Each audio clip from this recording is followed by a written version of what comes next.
tentar prestar atenção, né? Das classificações à fragmentação. Inventário não sistemático.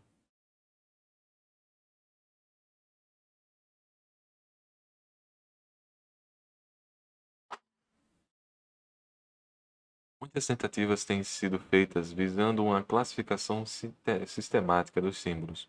Em geral, são o coroamento normal de um estudo científico, ou uma hipótese provisória do trabalho de preparar esse estudo. Todas, todas, vem para cá. Todas elas têm o mérito de esboçar planos que lhe facilitam a apresentação, mas nenhuma nos parece ainda suficientemente satisfatória. Lembraremos aqui, embora muito sumariamente, alguns exemplos. Capre distingue em A Gênese dos Mitos, os símbolos celestes: céu, sol, lua, estrela. Eu não sei se céu é celeste, né? Mas mesmo assim, lá vou eu, lá vou eu. Mais uma vez anotar aqui, né? Porque Capre não foi até agora, não. Capre. Os símbolos terrestres. Capre distingue, no A Gênese dos Mitos, os símbolos celestes: céu, sol, lua, estrelas, dos símbolos terrestres: vulcões, águas, cavernas. Elaide está sendo muito citado, né? Eu acho que é Eliade, mas eu acho que a pronúncia é Elaide, tá? Mas enfim, Mircea Eliade está sendo muito citado. E eu li poucas vezes ele. Eu li mais trechos do que livros dele, entendeu? Não sei se vocês têm contato com Eliade, mas enfim, não se afasta muito dessa divisão em seus clássicos Traité de Histoire das Religions, Tratados da História das Religiões. Ao analisar os símbolos uranianos, né, seres celestes, né, Uranos, deuses da tempestade, cultos solares, místicas, lunares, epifanias aquáticas, e os símbolos quitonianos, quitonianos, pedras, terras, mulheres, fecundidade. Deixe-me só ver de onde vem tonianos. Tonianos, eu lembro que tonianos, quitônico. Quitônico, eu lembro disso. Que coisa. Em mitologia, particularmente na grega, o termo quitônico, que do grego é quitonios, relata a terra, terreno, designa ou refere-se aos deuses ou espíritos do mundo subterrâneo, por oposição às divindades olímpicas. Por sua vez, por vezes são também denominados telúricos. Ah, telúricos. Pô, telúrico, telúrico.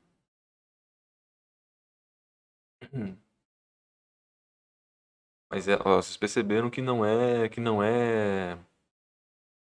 vamos dizer assim, ó, os símbolos não, peraí, os símbolos uranianos, seres celestes, deuses de tempestade, cultos solares, místicos, e símbolos quitonianos, pedras, terra, mulher, fecundidade.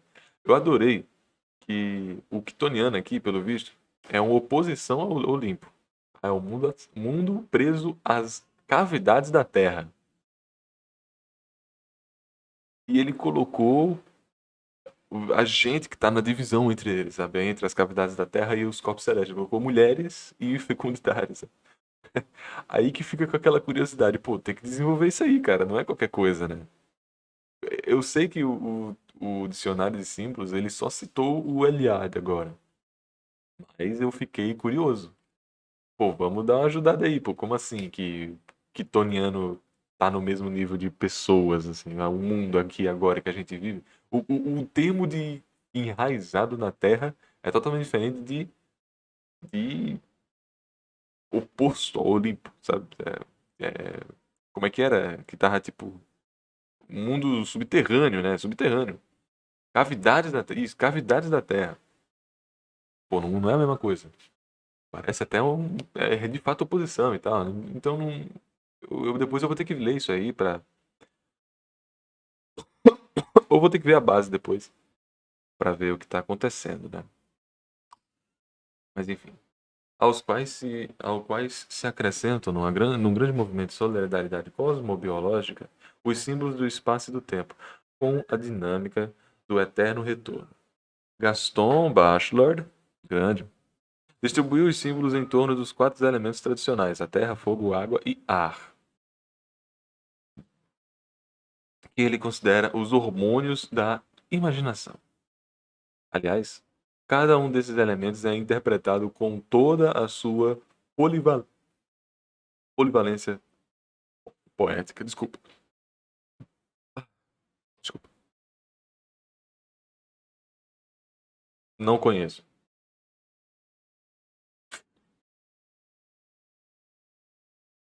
Do Mésio, não conheço.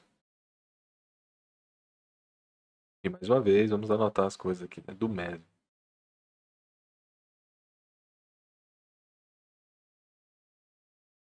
Do Mésio reagrupa os símbolos ao redor das três funções principais que discerniu na estrutura das sociedades indo-europeias e que deram origem às três ordens ou castas dos sacerdotes, guerreiros e produtores. Por sua vez, Piganiol, que também eu não faço a menor ideia de quem seja Piganiol. Piganiol, puta merda, Piganiol. Nome bonito, né? Piganiol. Piganiol, I see pingas. Piganiol faz distinção entre os pastores ou nômades e os lavradores ou sedentários, cada qual com sua cadeia específica de símbolos. Przulski. Mais um aqui vai ser colocado. Przulski. Przulski. Hoje está distribuindo, né? Hoje tá distribuindo, autor. Przulski baseia sua classificação em certo conceito da evolução ascendente da consciência. Os símbolos inicialmente aglutinam-se em torno do culto da grande deusa e da fecundidade, e depois, no nível do homem, do Pai e de Deus. Novo nome do meu filho aí, né? Przulski. Vamos dar o nome de Przulski pro seu filho. Para a psicanálise freudiana, o princípio do prazer é o eixo em volta do qual se articulam os símbolos. Focaliza assim, ó, cuidado aí, viu? Cuidado com esse prazer, porque o Freud é meio cachorro mesmo. Focalizando-se sucessivamente nos níveis oral, anal e sexual desse eixo, sob a ação predominante de uma libido censurada e recalcada. Tô falando que o Freud era meio, né? Né? É aqui que entra aquele ponto de. Não é de divergência, mas é que, sabe, eu sou da filosofia taoísta, eu sou da filosofia budista. E pra mim, pô, tem que falar de chakra, não é especificamente dessa loucura aí libidinosa que o Freud tá falando. É. O chakra da terra, ele é muito sensível. E pronto, aí sob a ação predominante de uma libido censurada e recalcada. O chakra da terra, ele é. Pronto, ele seria mais quitoniano, assim, sabe? Porque ele geralmente vai ser atiçado por um recalque, né? Geralmente vai ser atiçado por um contratema. É natural da gente ter a vontade de tipo, um valor mais libidinoso ser corrupto, né? Você não vai falar assim, geralmente, você não vai conhecer pessoas que geralmente gostam de ter a sua atividade sexual e a pessoa gosta de ser elogiada, né?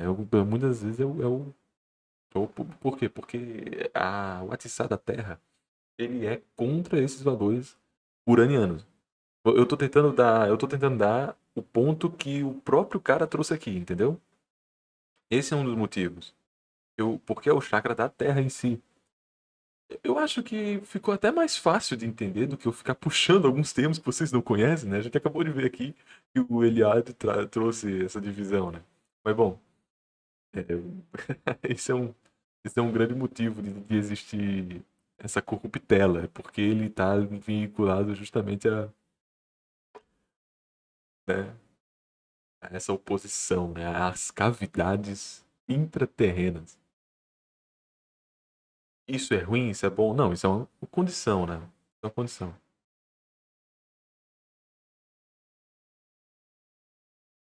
Se Descartes era mente e corpo, Freud era mente e pau. Essa é uma boa descrição. Adler substitui esse princípio pelo da potência, que gera, através de um fenômeno de supercompensação dos sentidos de inferioridade, toda uma eflorescência dos símbolos. Os símbolos aqui, no caso, veiculados a um libido.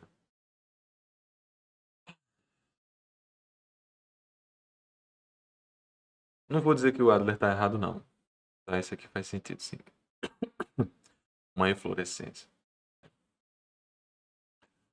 Na obra de Jung, poder-se-ia encontrar vários princípios de classificação. Por exemplo, os mecanismos ou processos de extroversão e da introversão podem corresponder a categorias diferentes de símbolos, ou ainda as funções psicológicas fundamentais, sob regimes diferentes do tipo extrovertido ou introvertido, ou ainda os processos de individuação. Individuação, né? Individualismo não, individuação. Com os simbolismos caracterizando cada fase evolutiva e cada incidente ou acidente de percurso.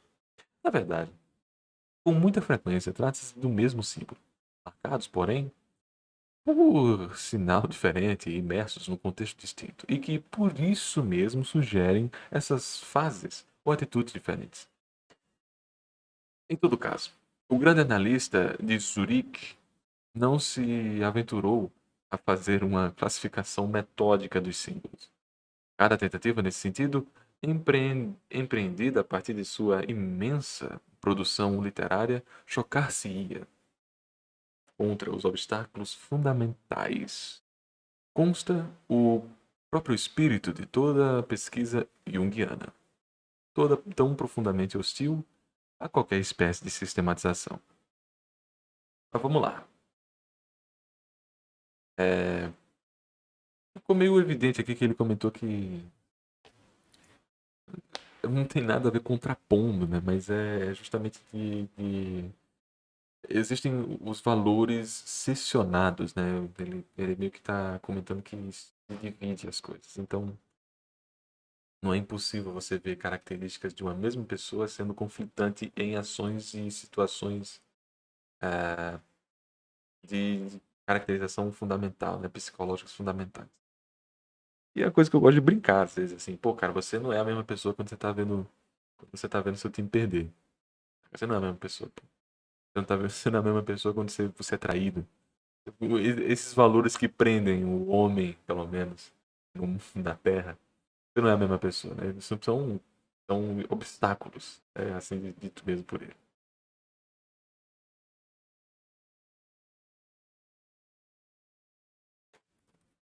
Eu acho que eu tenho que começar a ter melhores exemplos, né? Porque eu tô percebendo que eu tô falando muito só de traição, né? De futebol. Acho que eu tô falando muito da minha vida aqui sem querer.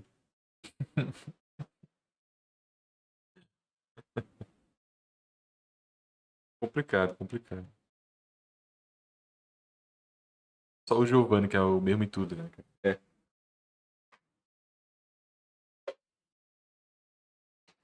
Efetivamente, na maior parte dessas tentativas de classificação, pode-se censurar, como Duran, uma tendência positivista e, e racionalizante que destaca os símbolos como signos, fabulações, fragmentos.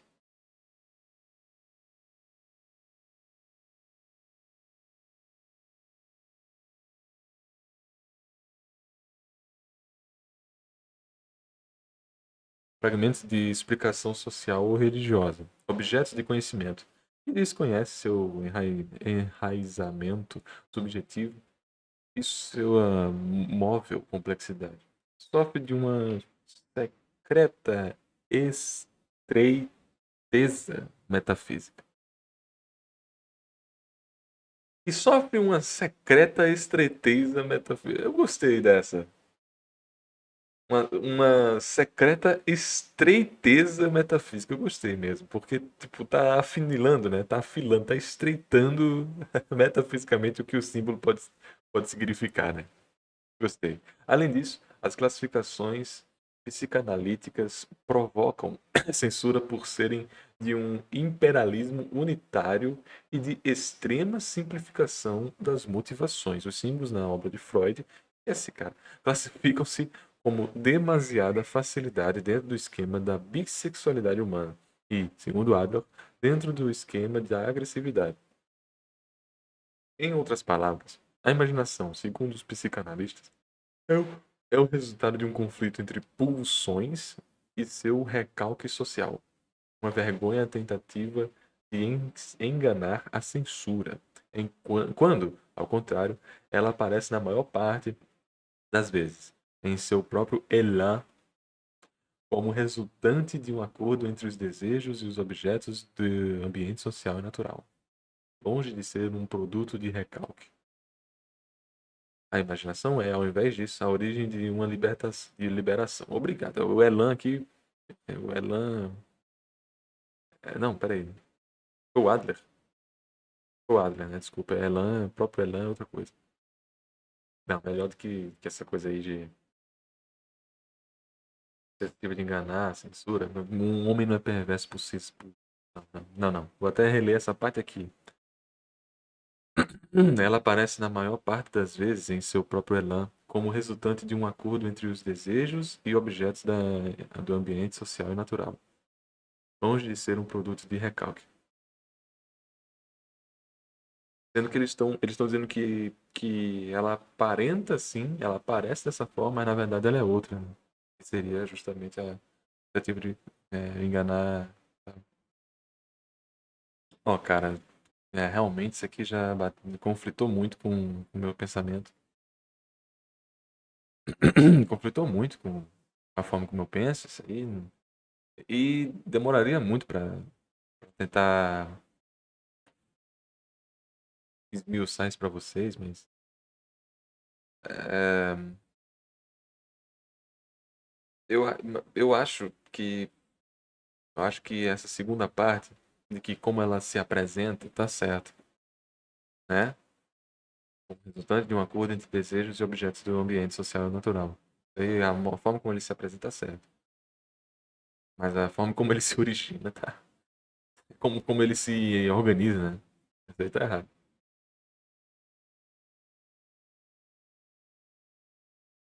Tá errado ou não concordo, né? Melhor dizendo.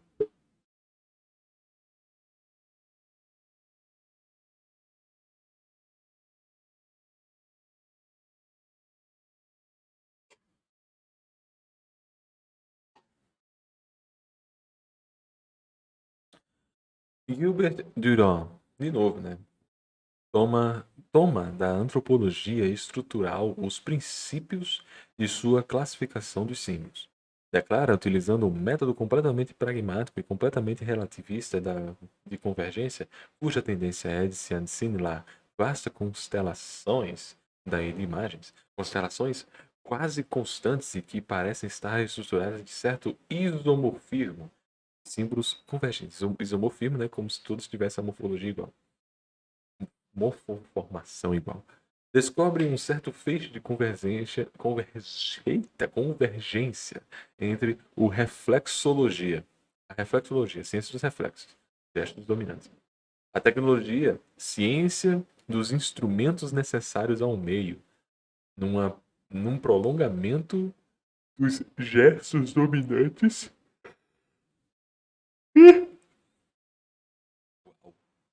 Prolongamento dos gestos dominantes. Leia-se.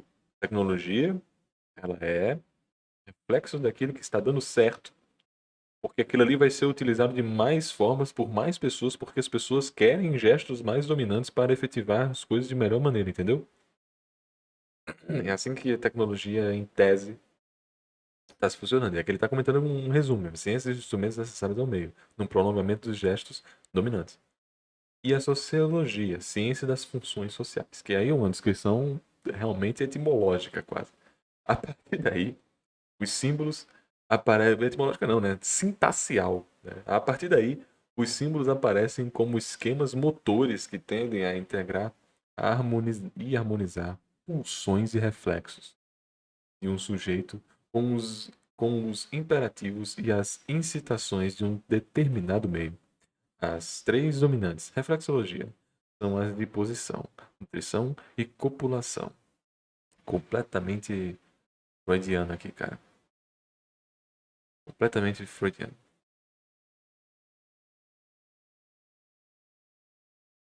Completamente freudiano aqui. Ó, gente, se vocês não concordam com essa filosofia, não se sintam inferiorizados, tá? É uma perspectiva freudiana que os caras adotaram. Acontece. Não quer dizer que tá equivocadaço, mas é a sinalização deles, né?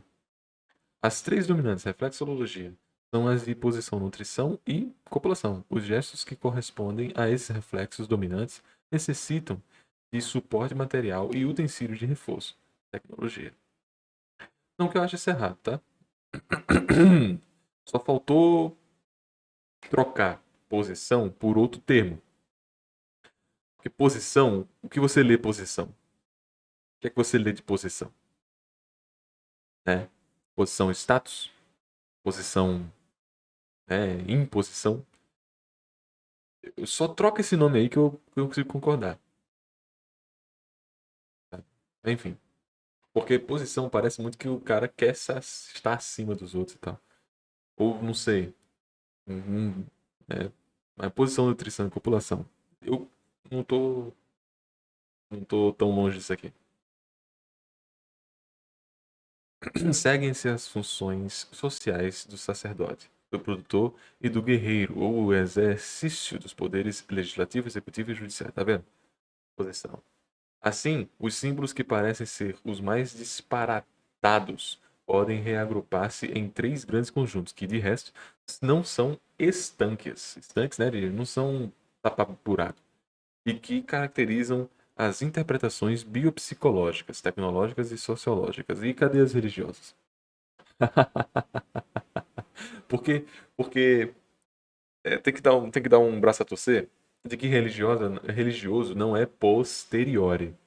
Para quem não está familiarizado aqui na live, eu gosto de usar esse termo, né? Que religião não é posterior, religião é preconizante. Ou seja, religião é priori.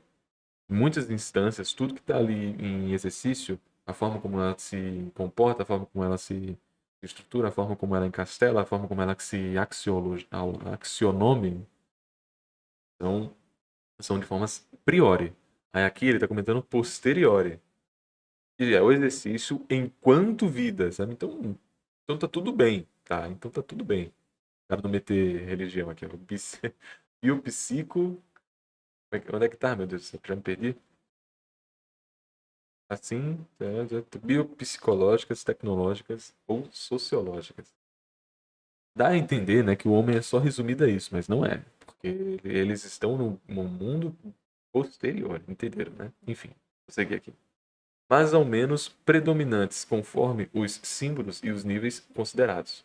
Todavia, por motivos que não são absolutamente convincentes e que revelam as influências persistentes da bipartição uraniana e quitoriana, Iliad, ou a influência tenebrosa e luminosa dos psicanalistas, Durand não aplica rigorosamente esses princípios. Distingue dois regimes do simbolismo: o regime diurno, que compreende os símbolos da dominante relativa à posição, a tecnologia das armas, a sociologia do soberano, sacerdote e guerreiro, os rituais de elevação e da purificação, etc., e o regime noturno, que compreende as dominantes digestiva e unitiva ou cíclica.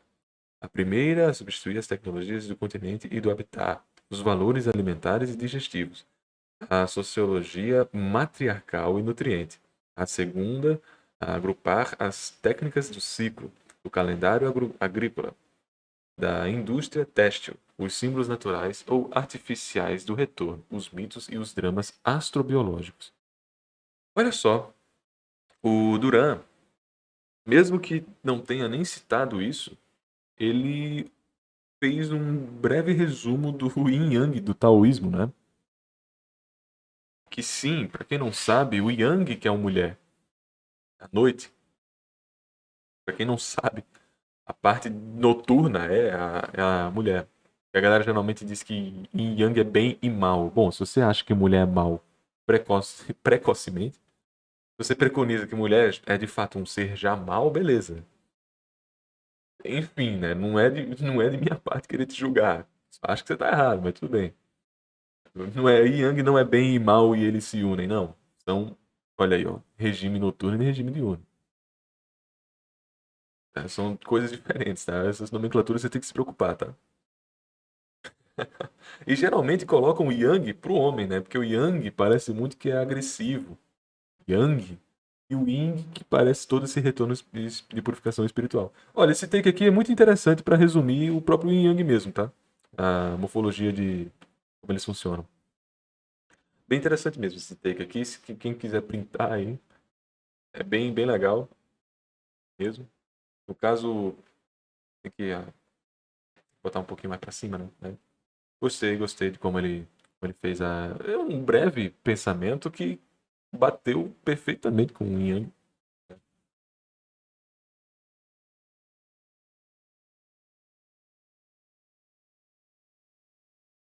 Mulher e TPM. Mulher e TPM é o puro mal, né, Igor? Deve ser, né, cara? Deve ser uma contestação irrefutável, né? Mas vamos prosseguir aqui.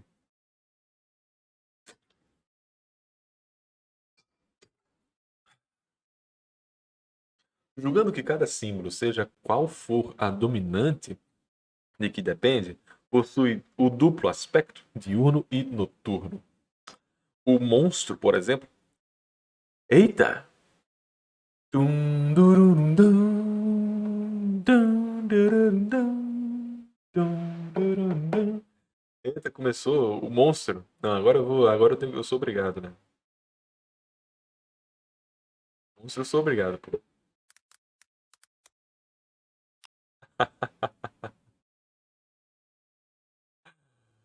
Ai, ai, ai, ai, ai.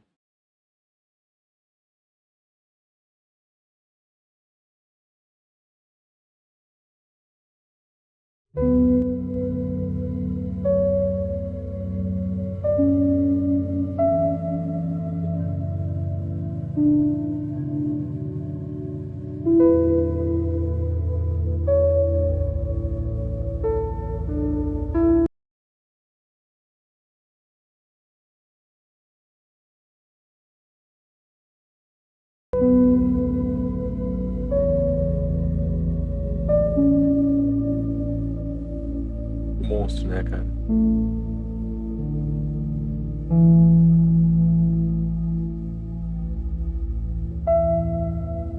O monstro, né, gente?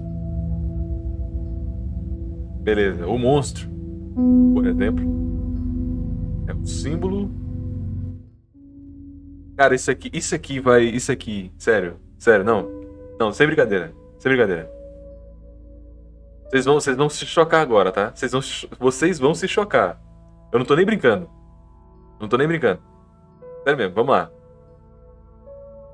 O monstro, por exemplo, é um símbolo noturno, quando engole e devora. Olha, olha isso, olha isso, olha isso. Sério, sério, sem brincadeira. Mas torna-se diurno no momento em que transforma e expele um novo ser, guardião dos templos e jardins sagrados. Vocês entenderam? Vocês entenderam? Lembra que o Johan se fantasiava de Ana?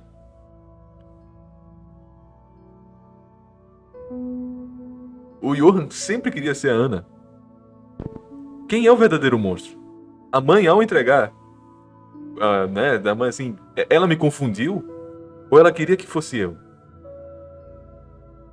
E o monstro se torna diurno ao expelir-se a um novo ser. No fim do Yobluda, aquele remanescente da cidade era unicamente o príncipe Johan.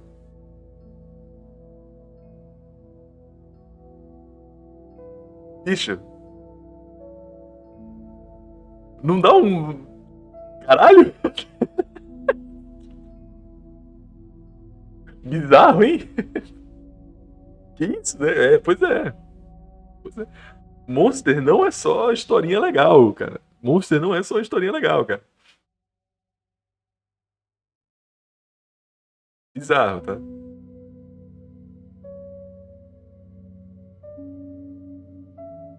Tá no Ep 50 ainda? Putz, eu não dei major spoilers aqui, tá? Só mandei esse take aqui pra vocês verem que não é. Não é qualquer coisinha, não, cara. O monstro, cara, é muito bom, velho. A gente. A gente lendo o livro. Nada a ver com anime, assim. Do nada assim, ah, monstro é tal. Pô,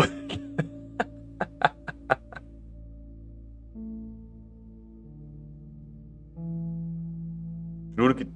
Juro por tudo que um calafrio me percorreu, cara. E eu nem vi monstro. Ah, meu amigo, se você tivesse contato com isso, cara. Ó, eu fiquei até um pouco cabra. Eu fiquei, caraca, bicho, os caras vão falar isso mesmo, porque eu já tinha pesquisado e tudo. Eu não falei de taoísmo. Então, pra mim, tinha, né, esse quê. Mas esse momento aqui, cara. O momento aqui é só. Foi não mais do que 3 frases. Não mais do que 3 frases. Tá? E eu posso continuar. O monstro torna-se diurno no momento em que transforma e expele um novo ser. Guardião dos templos e jardins sagrados, jardins das oliveiras.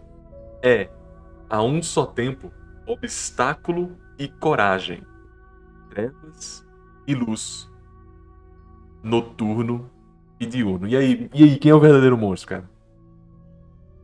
Quem é o verdadeiro monstro? Caralho, bicho, não tem como não, pô. É difícil, é difícil. É difícil falar mal de Monster, cara. É difícil, é difícil. É difícil demais, cara. É difícil demais. Imagina, cara, imagina. Pelo amor de Deus.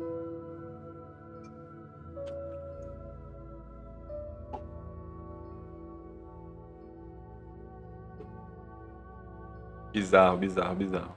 É, esse take aí, dá pra história, hein? Dá pra queimar muita lenha com esse take aí, viu? Deixa-me só ver quantas páginas faltam. Ah, falta só uma, gente. Tá logo ali.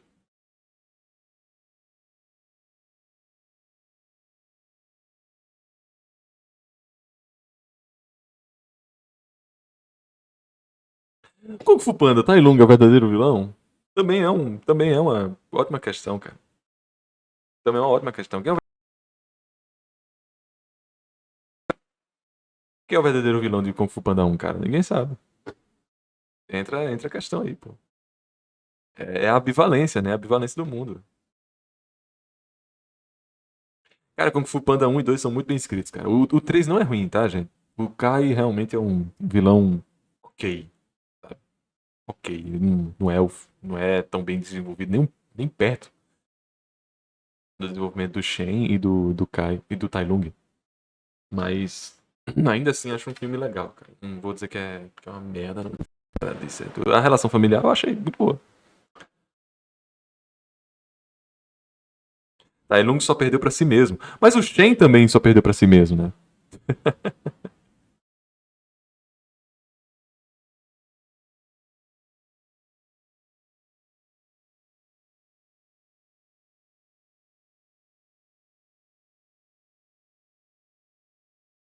Vamos lá, gente, vamos lá. Falta só uma página. Gilbert Duran ressalta admiravelmente, aliás, essa bipolaridade dos símbolos. Por essa razão, é de lamentar-se ainda mais que suas sábias e sutis pesquisas não o tenham conduzido a uma classificação mais adequada em seus próprios critérios. Embora isso possa ser também uma prova de que o símbolo é tão complexo que extravasa qualquer sistema. Outros autores distinguem os símbolos cosmológicos, metafísicos, éticos, religiosos, heróicos, tecnológicos e psicológicos. Nossa, para que distinguir tanto assim? Entre esses últimos, cada símbolo corresponderia a um tipo humano, com seu lado positivo e seu lado negativo. Contudo, olha aí como é errado dizer que é negativo positivo. É só noturno e diurno. Tem que lembrar desse valor humano de querer conotar como algo ruim e algo bom. Contudo, esses aspectos diversos encontram-se concomitantemente, que é junto, tá? Concomitantemente. Na maioria dos símbolos que Levi-Strauss disse serem de estrutura folheada, dos quais uma das funções é precisamente a de unir vários planos. Não podem, por conseguinte, servir como princípios de classificação. Indicam somente os níveis de interpretação possíveis. Sim, de fato. Em seus estudos mitológicos, Levi-Strauss recusa-se deliberadamente a deixar que seu empreendimento seja encerrado nos limites de uma classificação.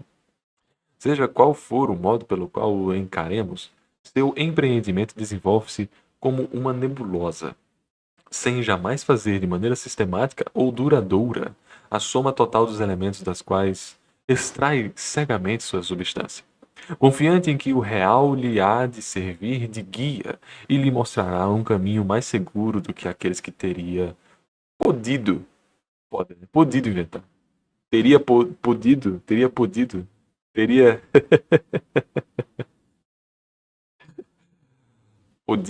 Cadê um português para traduzir, né? Aqueles que teria poder em inventar.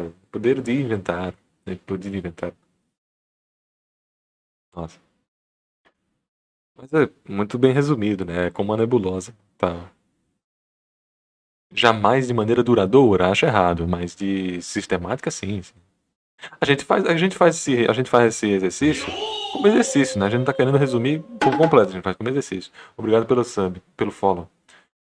Essa reserva metodológica assemelha-se às que inspiraram a elaboração desse dicionário, que se recusa a toda classificação sistemática. Foi em torno daquilo que denominam figuras simples ou símbolos fundamentais do psiquismo humano que Gerard Champard e Sebastian Strengsky, que a gente já falou desses dois otários aqui, né?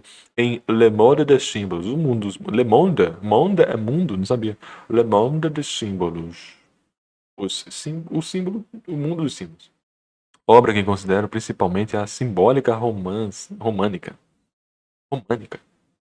Obra que considera principalmente a simbólica românica. Reagruparam o conjunto de símbolos. As figuras são o centro, o círculo, a cruz e o quadrado. Não se trata de deduzir todos os símbolos dessa figura, nem de reduzi-los todas a essas formas. Tal tentativa indicaria uma completa ininteligência do pensamento simbólico. Vamos reler aqui, tá? As figuras são o centro, o círculo, a cruz e o quadrado. Não se trata de deduzir todos os símbolos dessas figuras, nem de reduzi-los todas a essas formas. Tal tentativa indicaria uma completa ininteligência dos pensamentos simbólicos. Assim, o símbolo do templo, se bem que o edifício sagrado seja mais comumente quadrado ou retangular, conecta-se ao simbolismo do centro, porque o templo representa efetivamente o papel de um centro sagrado. Um centro sacro, melhor dizendo. Do mesmo modo, a árvore pertencerá ao domínio simbólico da cruz, se bem que certas frondes evocam melhor a imagem da cúpula e do círculo.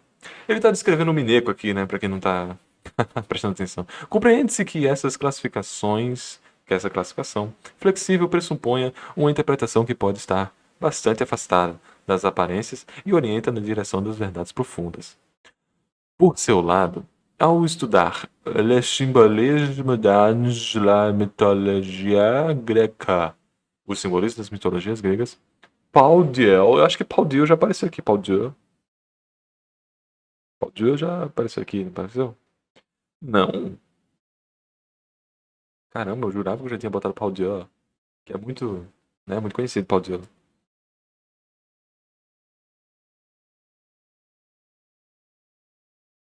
Enfim, divide os mitos em seus temas de acordo com as articulações de uma dialética inspirada numa.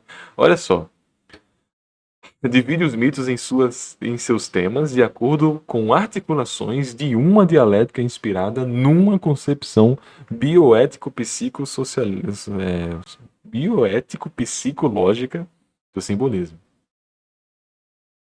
Bioético-psicológica. Ele divide os mitos em seus temas de acordo com as articulações de uma dialética inspirada numa concepção bioético-psicológica dos símbolos, do simbolismo, mas não religiosa. Mas não religiosa. Não sacra. Por quê? Por quê?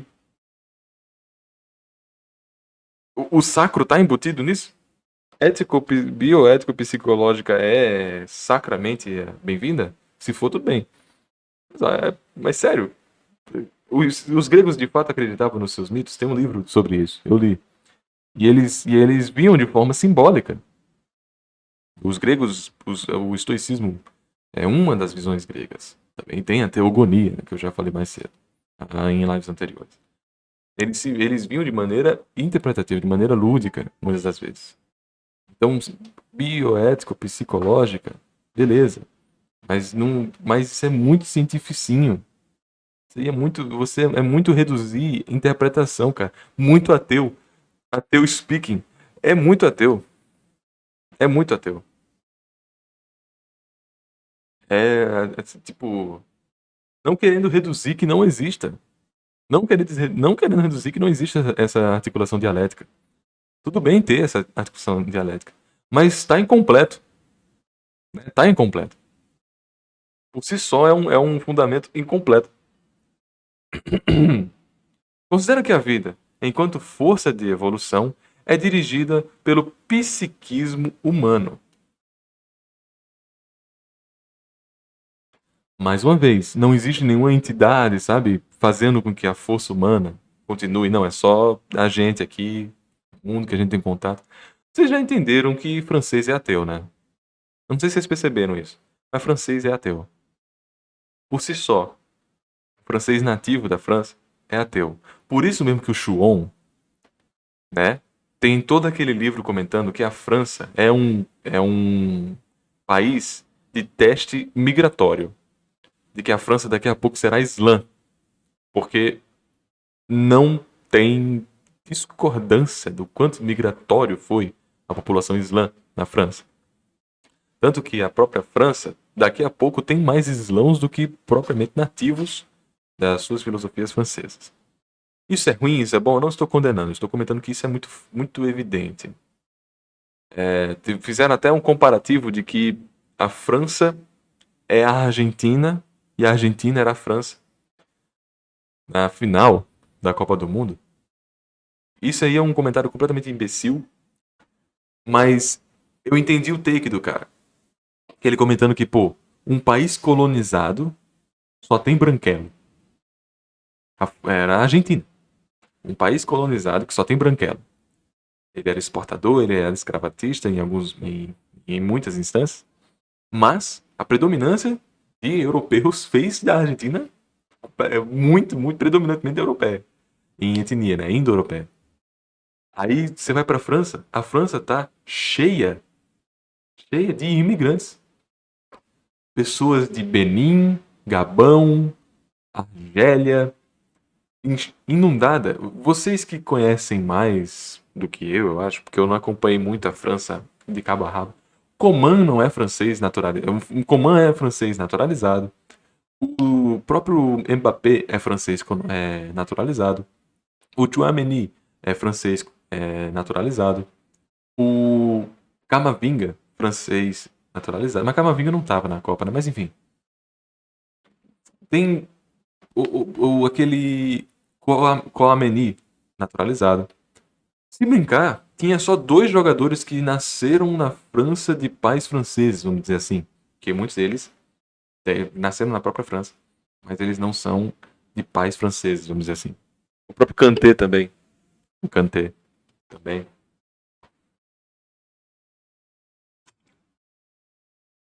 Camavinga tava? Ah, beleza.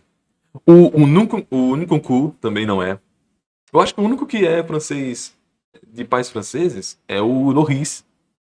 Acho que é o Loris. Aí tu olha assim, sabe, o quão. Tu coloca com a Argentina do lado, né? Que a Argentina teve um negro, eu acho, no elenco da Argentina tem um negro. E no francês tinha, tipo, dois brancos, sabe? Era o oposto, assim. É bizarro.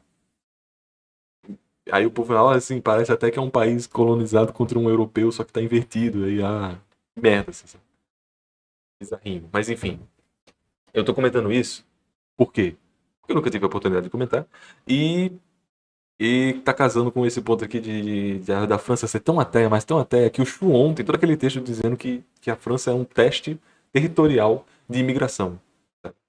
De que as pessoas não têm mais fé de nada, então elas vão sendo subjugadas sem questionar. E isso é bom? Isso é ruim? Eu não sei. Eu não tô condenando ninguém aqui. Tá? Eu não queria ter nascido no Benin, de forma alguma. Eu queria ter nascido no Benin. E se eu pudesse ir pra França, eu ia. Tá louco? Diga aí você. Nasci no Benin aqui. Nasci em Togo. Não, vou morar em Togo sim, porque eu amo ser escravizado todo dia. Um governo de merda, um estado de merda, um bocado de pirata, criminalidade lá em cima, no talo. Não tem dinheiro pra nada, não tem comida, não tem água. Aí surge a oportunidade de ir pra França. Vou não. O que você acha do iluminismo? Ateísmo. O que eu considero imaginar que a cruz, na sua forma mais conhecida, pode ser interpretada como um homem de mãos abertas, que emana segurança, independente do contexto religioso, mas isso é eu teorizando um símbolo que a cruz pode não ter. Vamos dizer que existe todo um estudo religioso sobre o uso da cruz, porque existe o contexto histórico de quem emanou, né, quem evocou a cruz foi para matar. Os romanos pegaram a cruz para matar. Mas eles podem ter interpretado errado, um sinal de Deus, né? Assim se vê. Muitas pessoas usaram o nome da religião para matar os outros. Aí ele vai lá e usa a cruz, como você mesmo disse, um contexto de abraço, uma visão humana e tal. Eles vão lá e colocam de maneira equivocada porque eles foram equivocados. Ponto. Então tem toda essa. Quem vem a razão primeiro? Os gregos ou uma mensagem divina mal atravessada por eles, né? Não, desconsiderando o contexto histórico, o contexto religioso, mas aí você também vai ter que estar desconsiderando o contexto histórico que usava para matar gente, pô, crucificação.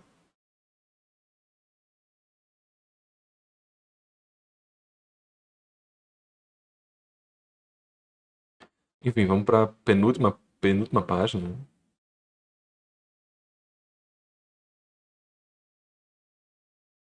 Ai, pô, cara, o que é que tem aqui embaixo que eu não sei?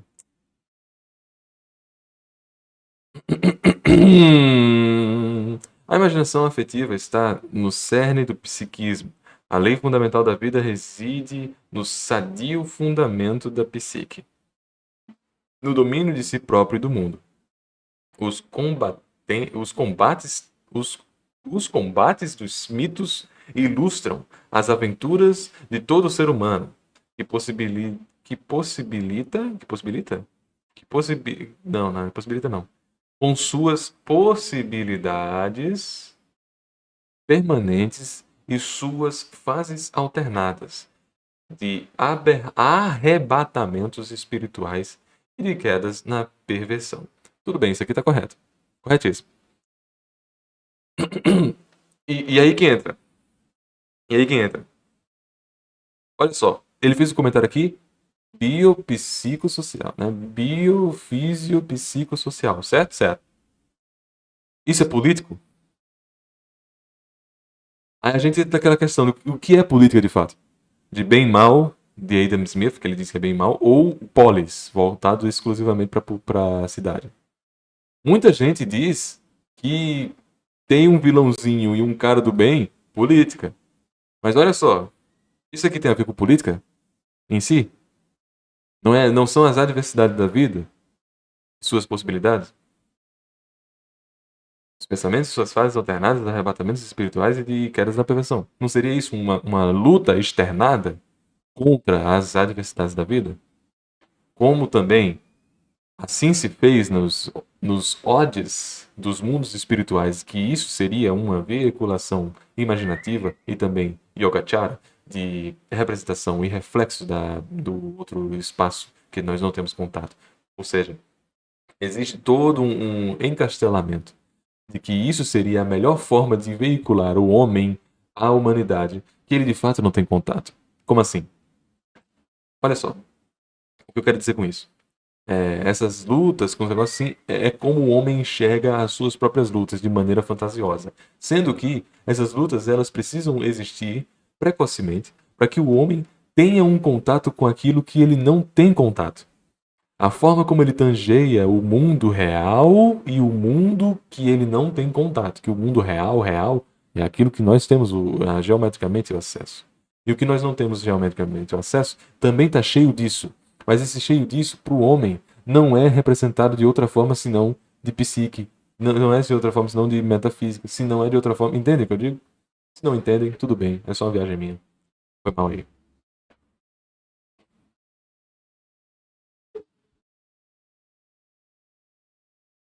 Qualquer juízo de valor é política, né? É porque a gente tem que trazer a definição de política, né? Porque se for voltar para a cidade ou se for voltar para o bem ou mal, de acordo com Adam Smith. O herói mítico destaca-se como projeção simbólica de nós mesmos, parcial ou total, tal como somos em determinada fase de nossa existência. Não quer dizer que esses heróis não existam. Não quer dizer que não existam, mas a gente consegue fantasiá-los. Ora, segundo Paul Dior, a vida evolui em direção a uma espiritualização, em virtude de uma pressão lenta, mas de todo irresistível.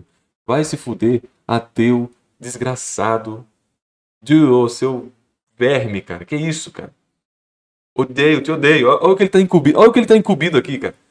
Como a vida evolui em direção a uma espiritualização, em virtude de uma pressão lenta, mas, no todo, irresistível. Em virtude de uma pressão lenta. Deu a parecer de que ele tá contra, né? De que ele tá acima disso. Deu a parecer, pra mim. Posso estar tendo uma leitura errada aqui, mas deu a parecer. Movido por um influxo vetorial, o espírito desembanha a função de supraconsciente. Aquela coisa que a gente comentou. O supraconsciência, que a gente já comentou. O intelecto é uma função consciente que adapta o homem, ao longo do seu caminho evolutivo, às necessidades urgentes e às finalidades da existência. Certo? Tudo bem, mas tem. Eu ainda acredito né, no supramundo, vamos dizer assim. A ultrapassagem do consciente na direção do supraconsciente está semeada de armadilhas. Ai, meu Deus! Cuja causa principal é a imaginação exaltada. Armadilhas, cara. Armadilhas, cara. Armadilhas, cara. Armadilhas. Ah, velho. Armadilhas, mano. Esse tipo de pessoas eu acho certo dizer que a religião dele é o ateísmo. Porque ele é o ateu e não simplesmente a urgência de uma religião. É a religião por si só. Ó, cuidado aí. É um termo interessante. Mas eu sou careca por opção, cara? Não. Tá vendo aí?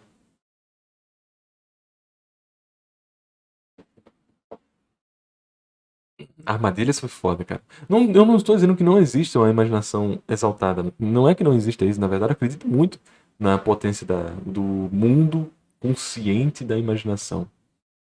Eu acredito que esse mundo é até um pouco maior do que o mundo que a gente vive em contato. Tá? Mas esse armadilha aqui, ele parece muito que está dizendo que isso aqui é um erro, cara. Que ódio. Está desempenhando um papel parasitário. Meu Deus! Como isso aqui não é condenativo? Como ele não está condenando isso? Pô? Como? Como?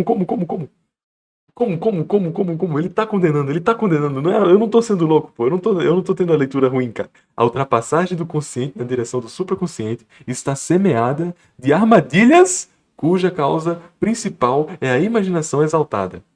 Esta desempenha um papel parasitivo de natureza a contrariar o esforço evolutivo e a provocar uma regressão ao pré-consciente ou ao inconsciente.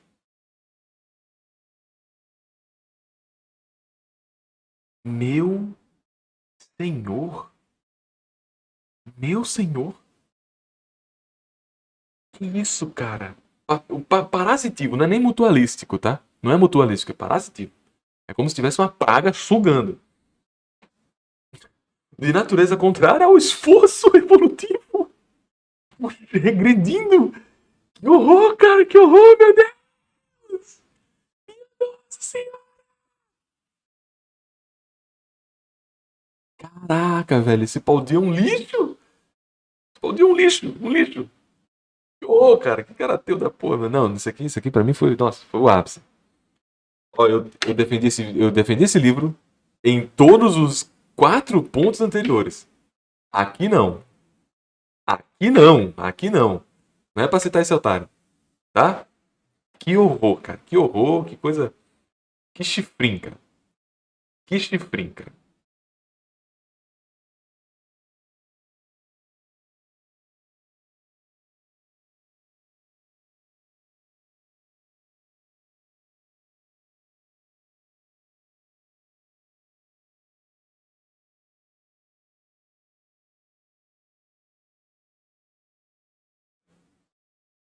Acabou a aula, vou embora, assim, é. Vou embora, bicho, vou embora. Tá louco. Ah, cara. E teve o take do monstro, teve o take do Duran. Ficava no Duran, pô. Ficava no Duran, esquece esse paudio aí, pô. Caramba. Com seu cortejo de hábitos ilógicos. Nossa, velho. Eu não vou nem. Não, virou react, né? Não. Não. Tá tudo errado. Com seu cortejo de hábitos ilógicos, imagens obsedentes e atitudes contraditórias, essa disfunção da psique repartida entre a atração do supraconsciente e o peso inconsciente alimenta o subconsciente. O que o mito revela, com a ajuda das imagens das situações simbólicas, já não são mais os vestígios de um passado poético, poetizado, mas a figura de um presente conflitante a superar o projeto de um futuro a realizar. Tudo bem, essa parte aqui, ó. O que o mito revela, com a ajuda de imagens e de situações simbólicas, já não são mais os vestígios de um passado poetizado. Esquece isso aqui, tá? Já não são mais só os vestígios de um passado poetizado, mas a figura de um presente conflitante a superar o projeto do futuro a realizar. Coloca um só ali, já não são só mais os vestígios de um passado. Ponto. Poetizado dá uma ideia de condenação também, mas ainda acho que eles claramente poetizavam antes. Por quê? Porque poesia é muito mais importante do que ser esse ateuzinho de merda. Nessa perspectiva que eu não concordo, tá, livro? Por que você não falou isso assim? Nessa perspectiva que eu não concordo, nessa perspectiva, os símbolos fundamentais dizem respeito às 3 instâncias que se justapõem na psique humana ao inconsciente animal: a imaginação estimuladora e recalcadora, subconsciente, o intelecto inconsciente e o espírito supraconsciente. E assim é que o autor classifica, os símbolos em 4 categorias: os de exaltação imaginativa, Ícaro, Tântalo, Ixião, Perseu; os da disfunção, as discórdias iniciais, teogonia, gigantomaquia, etc. Os da banalização, como primeiras manifestações da disfunção. Banalização é esta que assume 3 formas: convencional, Midas, Eros, Psique, dionisíacas,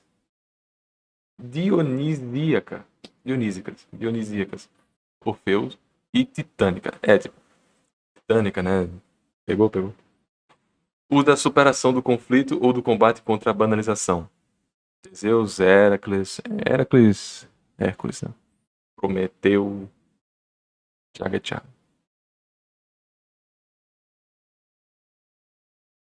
O cara fez um sisteminha pra dizer como funciona a filosofia grega, né?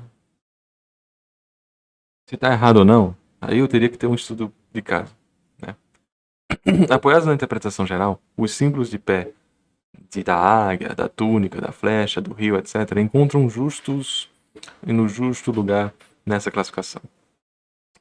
Ela possui o mérito da coerência e da profundidade. Inspira-se, contudo, num sistema de interpretação de grande valor, sem dúvida, mas demasiadamente centrada na ética. Demasiadamente centrada na ética. O próprio livro é consciente de que o cara está forçando a barra.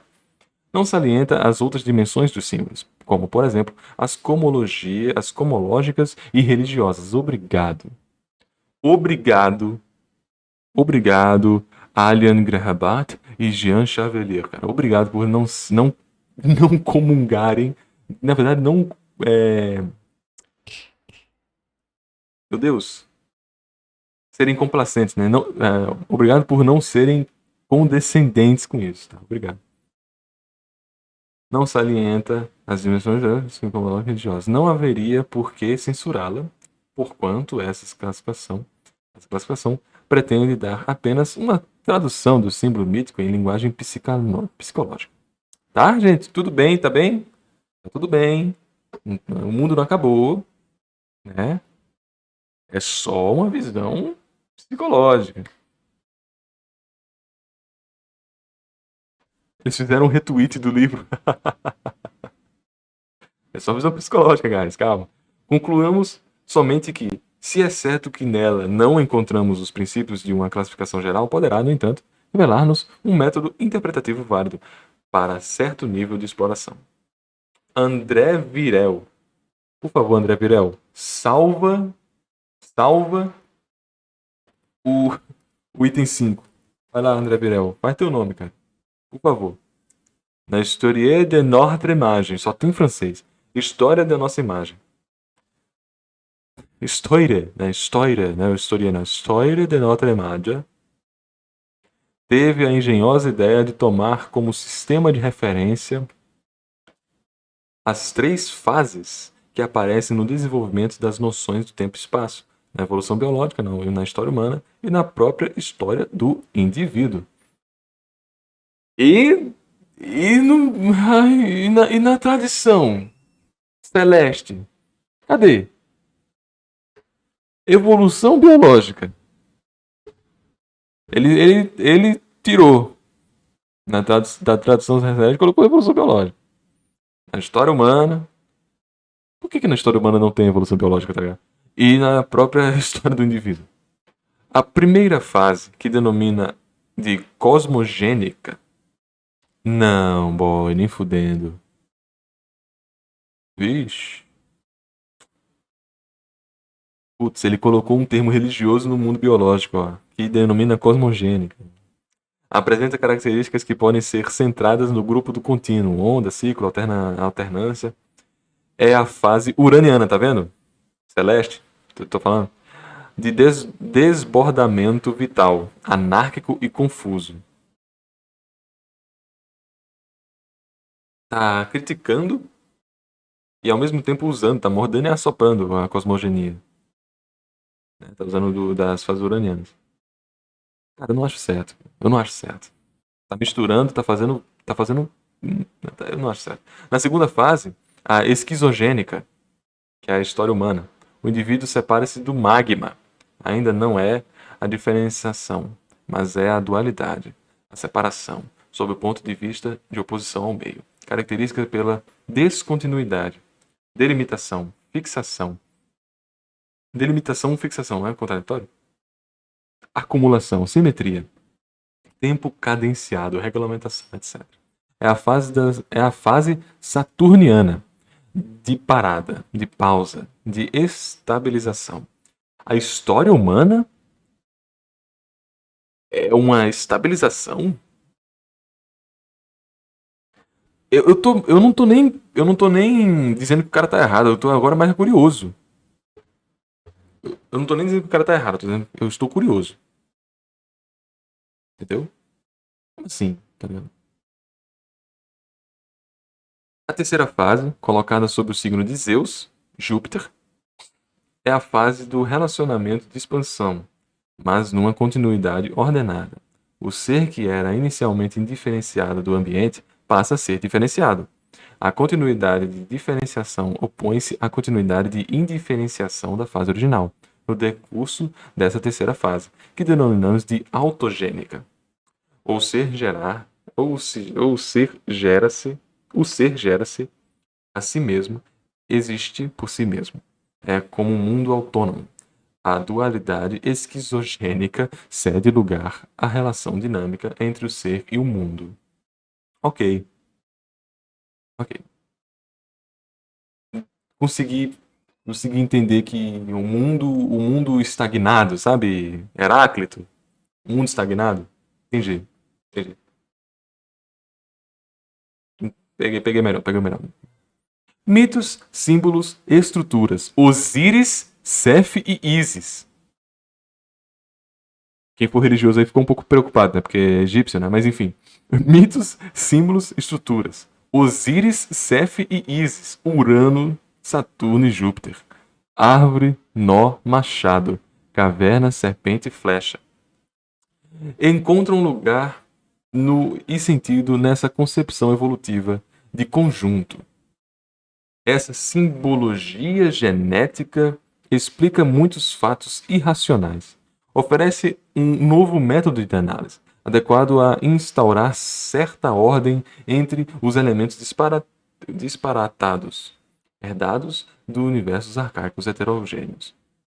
Abre o caminho à interpretação terapêutica, mas, embora possamos agrupar certo número de símbolos em torno de cada uma dessas três fases, elas não podem servir como princípio de classificação. Porquanto cada símbolo, exceções à parte, como demonstra perfeitamente André Virel, inscreve-se num conjunto que atravessa essas três fases. A onda, por exemplo, é representativa como torrencial, na fase cosmogênica, como representada na fase esquizogênica, como regularizada na fase autogênica, sendo que todos esses termos, a começar pela onda, são entendidos em seu sentido simbólico. Eis aí ainda um princípio de análise e não de classificação. Princípio de análise e não de classificação, né? Boa, melhor assim. Eu acho que o André Virel se deu melhor assim. Ó, gente, crítica ao André Virel. Meteu biológica como. Na verdade, não foi nem ele que meteu, né? Não foi nem ele que meteu. Foi o livro que meteu que. Pode ser que ele tenha dito, evidentemente, mas como ele chama de cosmogênica, dos cosmos. Né? E biologia também é dos cosmos, tá, gente? Não é uma coisa diferente. Mas eu acredito que eles deveriam ter feito um outro comentário tipo físico, químico, mas não biológico, sabe? Porque biológico é de bio, vida. Uma onda é viva? Entendeu? Isso que esses termos não são enquadrados no próprio argumento do cara. Então, pode ser erro de tradução, pode ser o que seja, assim, sabe? Enfim, vamos prosseguir. Não tá errado, não. Errado não tá, é um princípio de análise. Eu gostei até de usar esse Osiris, Seth e Iris. Não achei ruim, não. Portanto, até o presente, toda a classificação sistemática dos símbolos tem se revelado insuficiente, a não ser para as finalidades práticas de uma exposição. A própria polivalência dos símbolos torna árdua essa tarefa. Pareceu-nos, no estado atual da pesquisa, que a melhor maneira de aplainar os obstáculos ou de superá-los fosse elaborar um repertório de símbolos e tipos de interpretação, suficientemente representativos e de fácil consulta. Este esboço permite o acolhimento de todas as adições e sugestões novas, pois trata-se apenas de um esboço e não de uma nomenclatura exaustiva. Há muito que acrescentar de nossa parte. Há muito a acrescentar de nossa parte. Deixamos de lado inúmeras notas. Retivemos aquilo que era suficientemente típico, isso é, recolhido de diversas áreas culturais e de diversos sistemas de interpretação. Ô, passada de pano pro Dio, que passada de pano pro Dio.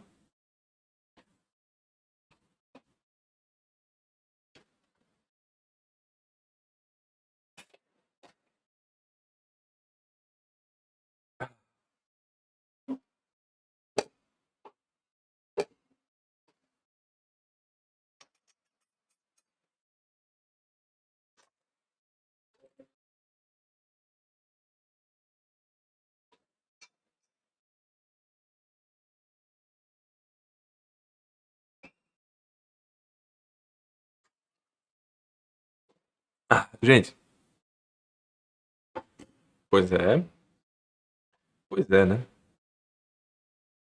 Ó, foi ruim? Não, não foi ruim. Não foi ruim. Não foi ruim. Mas esse final eles deram o braço. O cara pediu ajudinha e pegou a mão, né? Pegou o braço inteiro. O Dio deu uma sacaneada aí no estouro dos rapazes. Tanto que eles abertamente disseram que, gente, a gente fez o comentário mais recolhido possível, né? Então, tá. Não é ruim, não. Ruim não foi. Mas eu fiquei irritado. Como o Dio simplesmente foi deixado. Foi deixado. Eles não fizeram nenhuma nota, né? Deixou. Deixou ele escrever como ele queria. Né? Enfim. O André Virel tem uma boa forma de observação, mas ainda acho que ele errou. Ou tradução, ou ele errou nos nomezinhos, né? Tipo, biológica, né? Porque, tipo, se você tá usando uma onda como exemplo, não é biológica. Né? Você acha que a onda é viva? E aí você vai ter que mudar um preceito anterior a esse termo biológico, porque biológico não refere a ondas. Eu acredito que a onda tem a sua vida, eu acredito que a onda tem a sua consciência.